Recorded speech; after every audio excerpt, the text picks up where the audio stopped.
ছিলাম তখন 1 নম্বর কেস ছিল মাননীয় শেখ হাসিনার বিরুদ্ধে। তখন আমি হসপিটালে থাকার কারণে আমার এক কলিগকে দিয়ে পাঠিয়েছিলাম, সেটা কোর্ট তখন রিগ্রেট করলো এই কারণে যে অলরেডি নাকি অ্যাপয়েন্টমেন্ট দিয়ে দিস, অলরেডি নাকি না দিয়ে দিস।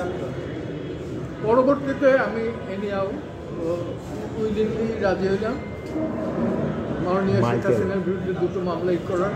কিন্তু প্রথম মামলার জাজমেন্ট বের হওয়ার সাথে সাথে দেখলাম ইউটিউবে যে মাননীয় শেখ হাসিনা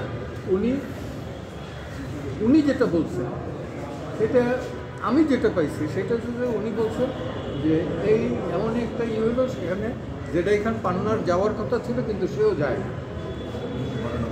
আর কোর্ট বললেন, ট্রাইব্যুনাল যেটা বললেন যে সেটা নাকি শুনছেন তারা যেটা পান্নাকে যে যেতে দেওয়া হয়। তো দুইটা একটু ডিফারেন্ট। আর দ্বিতীয়ত বলা হইলো যে আপনি যে পরবর্তীতে রিগ্রেট করলেন, আপনি রিগ্রেট করতে দেখা আছে যে আমার ব্যক্তিগত এবং শারীরিক কারণে আমি মাননীয় শেখ হাসিনাকে প্রতিনিধিত্ব করব।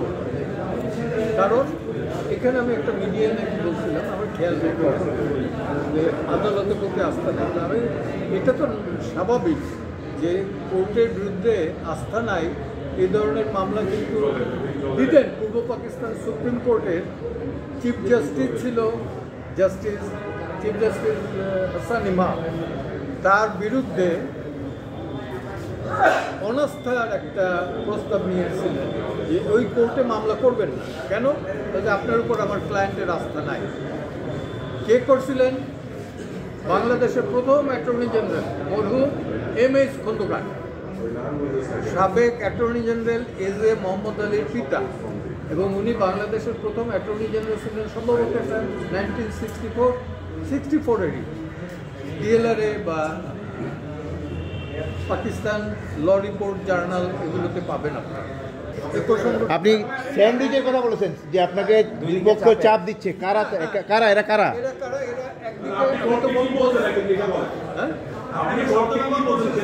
কোর্টে বলছে যে আমার যে পজিশনটা হলো একদিকে এই প্রসিকিউশনের দেখাই বলছিল ওনাদের লিখিতভাবে চিঠি বাহিনী, এবং আরেকদিকে হলো যে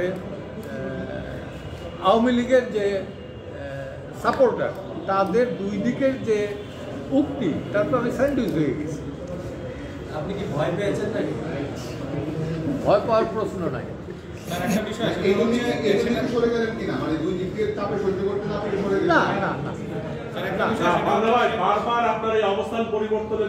বারবার তো অবস্থান পরিবর্তন করি না, আরো কয়েকবার বলো, উদাহরণ দাও। বারবার যে বললাম, আপনি যেমন কোর্টের একটা বিষয় ফেসবুকে বললেন, এটাতে কোর্টে আলোচনা হয়েছে, সেটা জবাব আচ্ছা, আপনি ফেসবুকে যে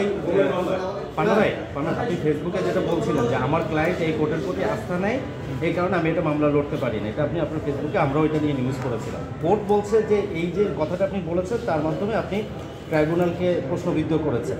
আপনার বক্তব্য কি? আমার বক্তব্য ট্রাইব্যুনাল কতটুকু, ট্রাইব্যুনাল না, টোটাল বিচার ব্যবস্থা এটা কতখানি আস্থায় আছে কি না আছে এর সবচেয়ে বড় সাক্ষী আপনারা তো সমাজের আয়না। আপনারাই বলতে পারবেন যে মানুষ পুলিশ এবং বিচারের দ্বারস্থ কখন হয় এবং হয়ে তারা সন্তুষ্ট কিনা। ওকে, থ্যাংক ইউ। আর একটা বিষয়, সেটা হচ্ছে শেখ হাসিনার মামলায় আপনার ক্লায়েন্টের আস্থা নেই বলে আপনার আস্থা নেই। না, আদালত তাই বললেন। আদালত কি বলছে এটা আদালতের বিষয়, আদালত আবার ফজলুর রহমানের হয়ে আপনি এই আদালতে আবার মামলায় তার পক্ষে আসতে চান? হ্যাঁ আসতে চাই।